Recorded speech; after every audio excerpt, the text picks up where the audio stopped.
Hi friends! Thanks for tuning in.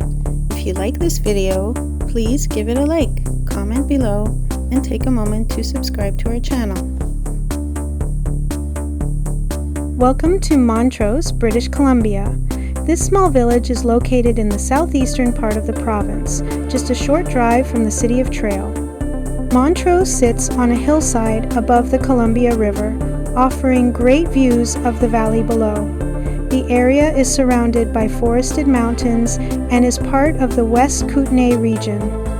In the early 1950s, Montrose was built to house workers and their families who were employed at the nearby smelter and trail.